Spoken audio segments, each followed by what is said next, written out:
Bueno, ¿qué tal? Buenos días. Espero que todos estén bien. Los santos de compañía.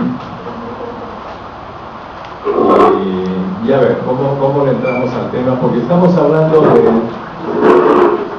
de tres posiciones políticas distintas y tres personas distintas. Y un solo Dios verdadero, que es el Perú. O sea, tres formas de ver el Perú y tres planteamientos sobre el Perú, que se han dado en momentos históricos distintos. Mariátegui, Haya, Velasco. En primer lugar, Mariátegui y Haya. Para ubicarnos un poco en esto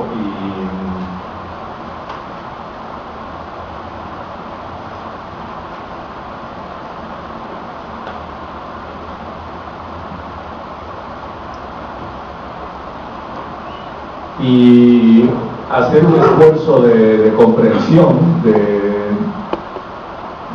las ideas, especialmente en este caso todavía, después ya nos referiremos a Velasco, de Haya y de Mariátegui. Tenemos que imaginarnos lo que era el Perú a comienzos del siglo.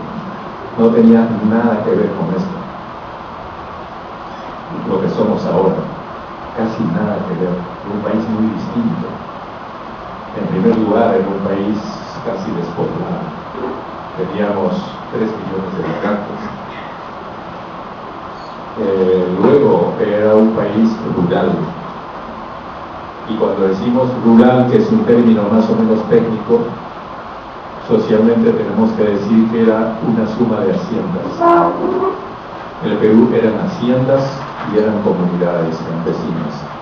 Las comunidades campesinas libres eran las que estaban en la punta de los cerros, en las tierras más pobres, pero en las tierras ricas o semi-ricas estaban las haciendas, gobernadas por gamonales, lo que llamábamos gamonales.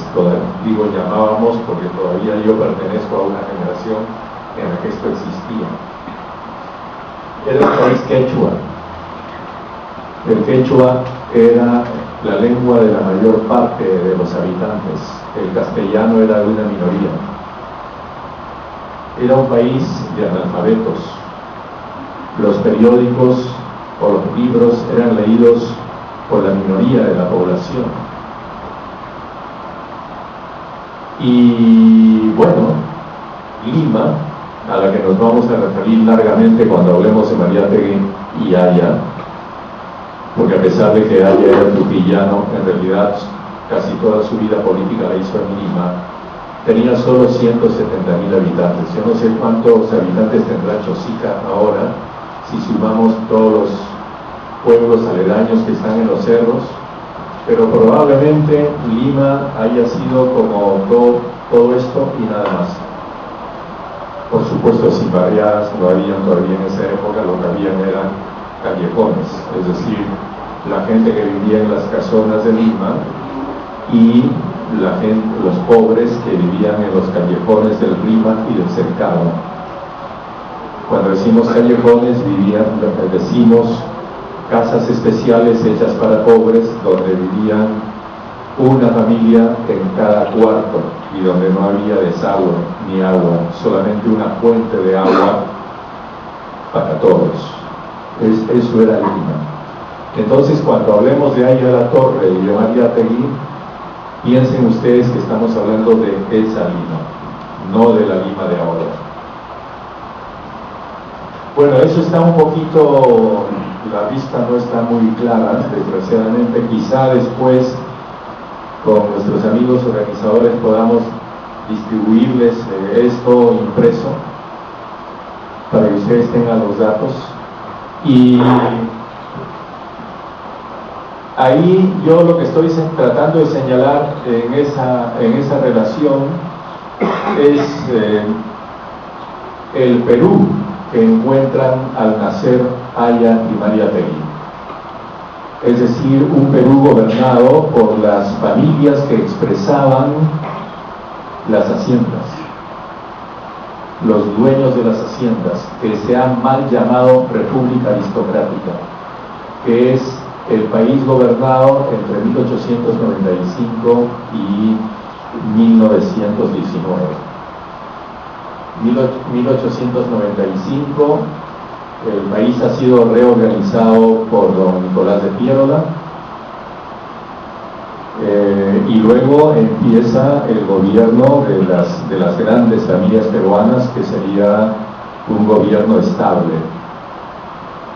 Y como vamos a ver, se van alternando de una manera muy normal. Primero Piérola, luego López de Romaña, luego Candamo, que gobierna muy poco porque se muere en el gobierno, un gobierno provisional de Serapio Calderón. Luego encontramos los dos gobiernos de José Pardo y Barrera, hijo de Manuel Pardo, que es un gobierno muy importante para el Perú porque era un hombre ilustrado, positivista, y es el que prácticamente fortalece y consolida la educación pública en el Perú.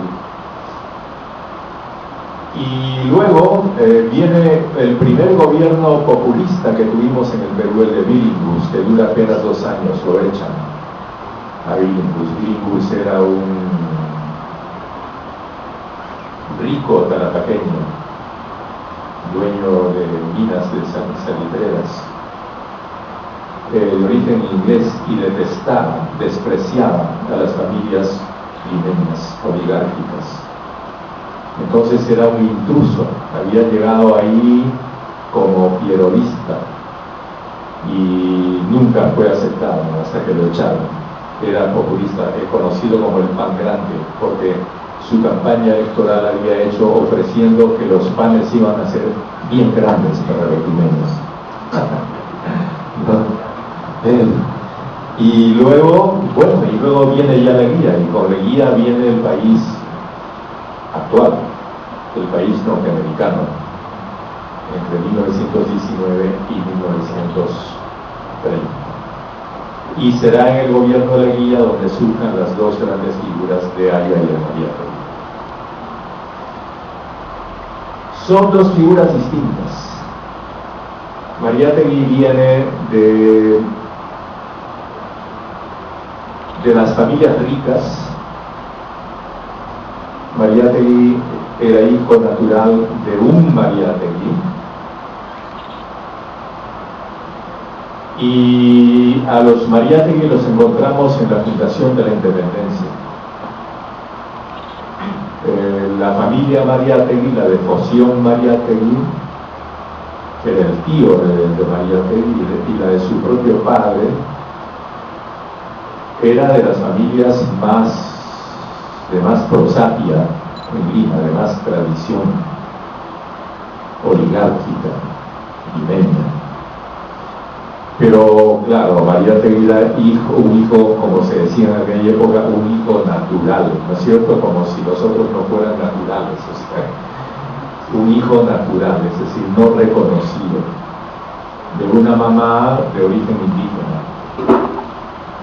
Y por eso es que Mariátegui vive una infancia muy pobre, muy complicada. Ya no les voy a repetir la historia que ustedes conocen, seguramente, o en todo caso que deberían conocer si no la conocen, así que averigüen, por favor.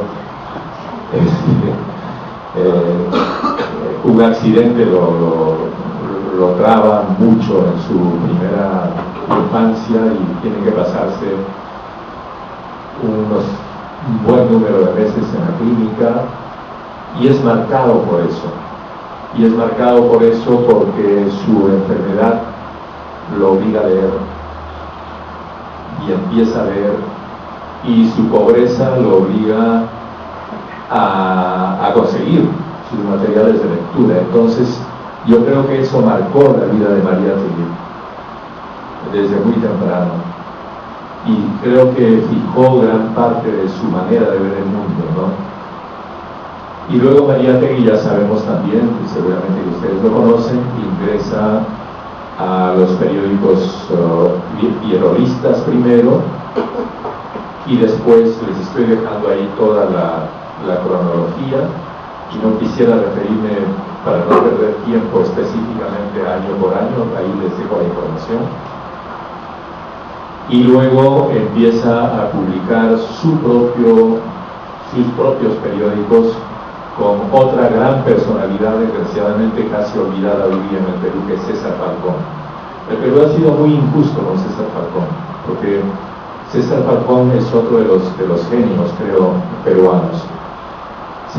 Compañero de Mariátegui como su hermano, y con él publican el periódico La Razón, que es el periódico que apoya a los obreros que se lanzan a la lucha por las 8 horas al final de la Guerra Mundial. Hay que decir también que este país que hemos descrito muy rápidamente, este país quechua en su mayor parte, rural, sufre un gran impacto con el término de la Primera Guerra Mundial, porque como de costumbre, lo que ha pasado siempre en el Perú, las exportaciones y las importaciones peruanas estaban marcadas por la guerra. Al terminar la guerra, hubo todo un problema mundial que acabaría con la crisis en 1929, pero la primera crisis, la del 19, produce varios acontecimientos en el Perú. El surgimiento del movimiento indígena y el surgimiento del movimiento anarquista proletario, que es el que produce la gran huelga de las 8 horas, que es la primera gran huelga peruana en que todo Lima paraliza. Es una huelga no solamente de los obreros, sino del pueblo. Y esa huelga es apoyada por Mariátegui y César Falcón desde el periódico La Razón. Y esa es la huelga que obligaría a un gobierno con el que Mariátegui tenía cierta relación, que era el gobierno de Leguía, a deportarlo con el nombre de darle una beca en Italia. Y así Mariátegui marcha a Italia. Bueno, ese es Mariátegui. Dejémoslo por ahora para explicar al otro personaje que nos ocupa ahora, que es Nayel Latorre. El país peruano de esa época era un país en el cual empezaba el fenómeno de la migración interna. La Revolución Universitaria de Córdoba de 1919 había marcado lo mismo en Argentina, es decir, la Revolución Universitaria de Córdoba de 1919 significaba que los jóvenes de clases medias de Córdoba renovaban la universidad y, como se decía en aquella época, querían convertir una universidad monárquica en una universidad republicana, es decir, introducen la república en la universidad. ¿Qué significa eso? Significa que el cogobierno estudiantil y profesoral es introducido a la universidad. Cosa parecida empieza a suceder en el Perú, porque empiezan a llegar a Lima los hijos de las familias ricas provincianas. Y por supuesto los hijos de las familias ricas provincianas chocan con una oligarquía limeña que no estaba basada solamente en la riqueza, sino en los pergaminos, y que se creía hispánica todavía en esa época. Y bueno, el choque en esta cultura, entre esta cultura provinciana y la cultura limeña, se da. Hay que decir, y yo uso la palabra choque, es una verdadera colisión, porque curiosamente el Perú de aquella época era un país menos centralizado que hoy día, a pesar de que Lima, con sus 150.000 habitantes, era la principal ciudad. Pero había otros focos culturales importantísimos. Estaba todo el foco cultural de Puno y el sur andino en relación con Buenos Aires, y estaba Trujillo, que era otro foco cultural importantísimo. Yo diría, y el de Arequipa también, yo diría que Arequipa, Cusco en un poquito de menor grado, y Trujillo y Lima eran los centros culturales importantes del país. Entonces, que venga un chico de Trujillo no es como si viniera de cualquier ciudad. Él traía un bagaje cultural comparable, o quizá hasta mayor, que el que tenían los estudiantes limeños de aquella época. Entonces, la universidad empieza a democratizarse por esa vía. Y uno de estos jóvenes que llega a Lima es Aya de la Torre. Y en la huelga de las 8 horas, ya Aya de la Torre es presidente de la Federación de Estudiantes y juega un rol mediador. También tenemos que decir que la diferencia entre los estudiantes de hoy día y los estudiantes de aquella época es muy grande. En primer lugar, los estudiantes de aquella época vestían terno y corbata. Yo no veo a nadie con corbata acá, ¿no? En 1919 ustedes tendrían obligatoriamente terno y corbata. Y eso no es una cuestión de que yo tenga una tela encima o no, porque esa tela que me pongo encima refleja una psicología y refleja un estatus. Entonces, cuando vemos las fotos de los revolucionarios universitarios de 1919, bien vestiditos, ¿no? Lo que estamos viendo ahí es que era gente que tenía un estatus distinto del de hoy día. Hoy día, si tú dices universitario, bueno, un universitario es uno más. En aquella época, un universitario era un universitario. Es decir, tenías un estatus en la sociedad. Eras el señor universitario en esa época, ¿no es cierto? Entonces, por eso es que la Federación de Estudiantes tuvo un rol en la mediación entre el gobierno y los trabajadores cuando se da la lucha por las 8 horas. Entonces, ya en la lucha por las 8 horas tenemos a Mariátegui, el periodista, brillante ya era un periodista formado, porque había trabajado muchos años en la prensa peronista, ¿no? Y con César Falcón, que era otro gran periodista, dirigiendo un periódico que fue un éxito, porque La Razón fue el gran boom editorial de los años del año 19, y un brillante empresario también.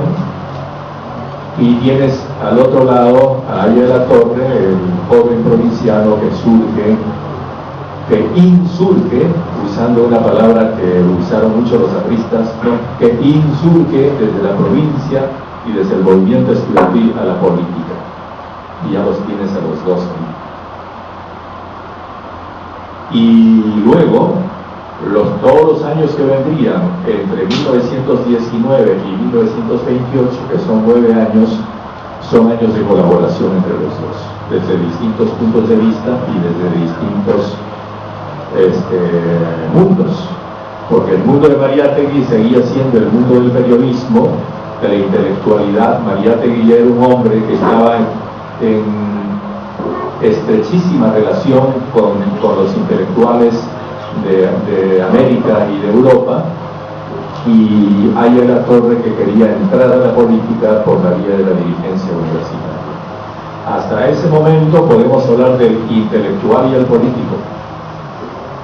Mariátegui, el hombre de las ideas, y Aya de la Torre, el hombre de la política, sin que esto signifique que Aya de la Torre no fuese un intelectual también. Lo que pasa es que, desde mi punto de vista personal, Aya ya en esa época era más político que intelectual, y Mariátegui todavía era más intelectual que político. Entonces, en este periodo, entre 1919 y 1928, ambos van a entrecruzarse y a colaborar. Bueno, y aquí sí voy a recurrir a la ayuda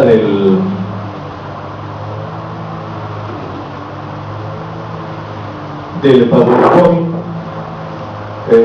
para que podamos recapitular rápidamente esta cronología y podamos precisarla. Y además podamos vincularla con otros acontecimientos mundiales importantísimos por aquella época. Ya decimos, 1918 tenemos el término de la Primera Guerra Mundial, 1917, que no está ahí, es la Revolución Soviética, la Revolución Rusa. 1910 había sido también la Revolución Mexicana, que también marca un hito importantísimo en América, porque la Revolución Mexicana significaba el surgir de una promoción de intelectuales, ¿no? Que influiría mucho en América. Y luego tenemos la deportación de Mariátegui y su viaje a Italia, que se da simultáneamente con la realización del segundo Congreso de la Internacional Comunista.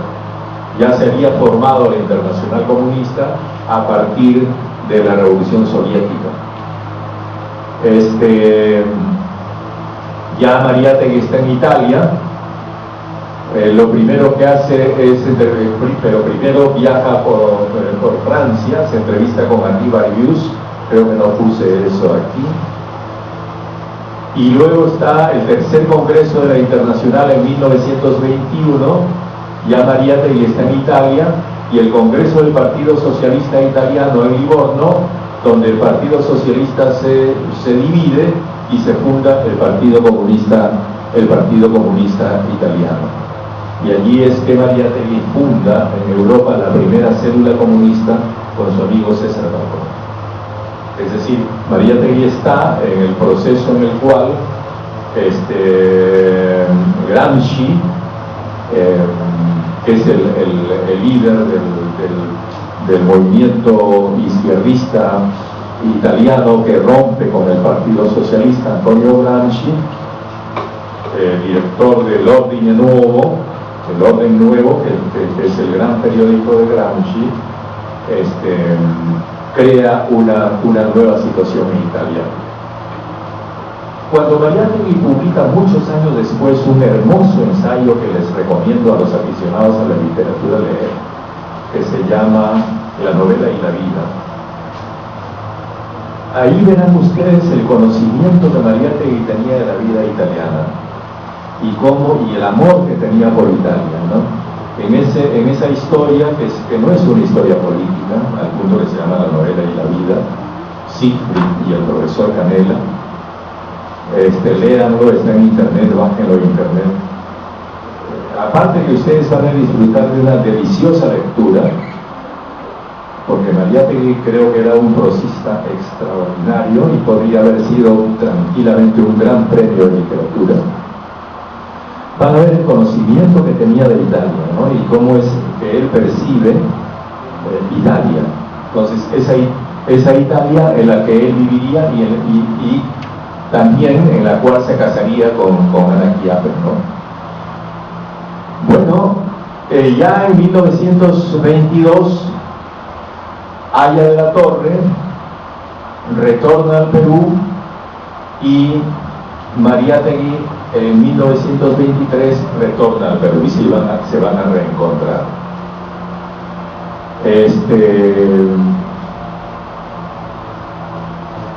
Está ya el gobierno de Leguía y ambos se reencontrarían justamente en relación con la intelectualidad europea de la época. Lo que había en Europa es que la mejor intelectualidad europea estaba marcada por el pacifismo. Eran los intelectuales que se habían opuesto a la guerra entre Francia y Alemania y que habían sido terriblemente combatidos por los grupos guerreristas y armamentistas de Francia y de Alemania.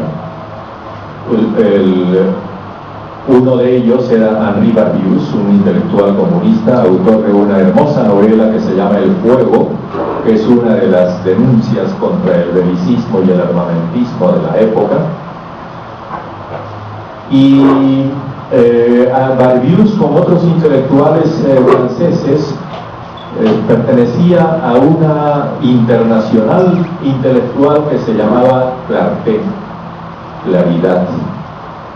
Clarté es un nombre simbólico de la época. Ustedes van a encontrar editorial Claridad en Buenos Aires, va a encontrar Claridad, la revista de Barbius, y van a encontrar Claridad también en Lima, de la que creo que salen 9 números, en la que colaboran Mariátegui y Ayer.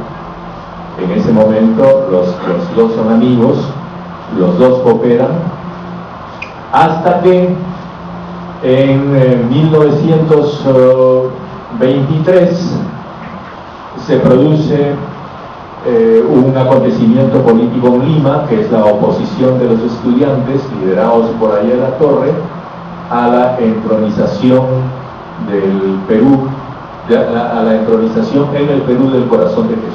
Leguía, que era un hombre manipulador, muy astuto político, con mucho dinero en esa época, que estaba prácticamente a la mitad de su gobierno, para popularizarse ya se había convertido en el protector de la raza indígena en esos años, había sido el maestro de la juventud y ahora quería entronizar el corazón de Jesús. Y entonces ahí es que los estudiantes se oponen a eso. Hay una manifestación en Lima de oposición a la entronización del corazón de Jesús. Esto es también hay que entenderlo, porque en toda América habían habido movimientos laicistas, movimientos contra el poder de la Iglesia, especialmente en México, y en el Perú esto había sido menor. Las confiscaciones de las propiedades de la Iglesia se dan a la independencia con San Martín y con Bernardo de Monteagudo, pero luego como que el Perú había arreglado con la Iglesia, y eso el Perú lo había hecho muy fácilmente en la medida en que en el primer Congreso Republicano de 1822-23 estaba lleno de curas, eran curas y abogados. Entonces, a pesar de que los papas habían condenado y excomulgado a los curas que habían participado en la independencia, los otros gobiernos, como el gobierno de Mariano Ignacio Prado y sobre todo el gobierno de Quiroga, ya habían empezado a arreglar con la Iglesia. Pero había, y además la Iglesia había apoyado fuertemente con el Cipriani de esa época, que se llamaba Lisón, el cardenal Lisón, ¿no?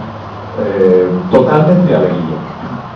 Entonces, esta entronización del corazón de Jesús era vista como una maniobra política que estaba usando a la Iglesia para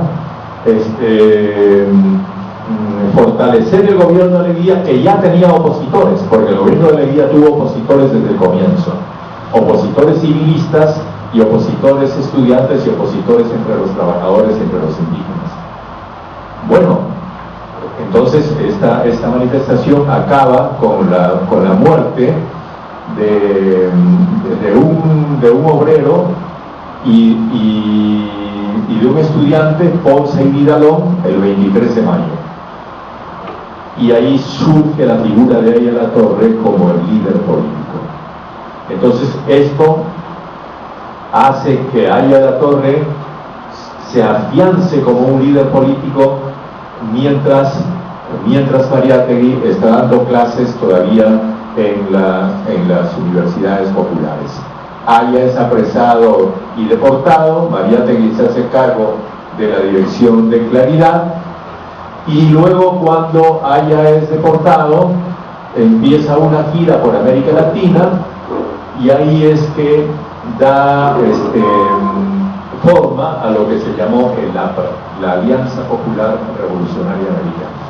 Hasta esa época toda esta generación era aprista, en la medida en que el APRA era la Alianza Popular Revolucionaria Americana, y todos estaban por los movimientos populares, todos eran antiimperialistas.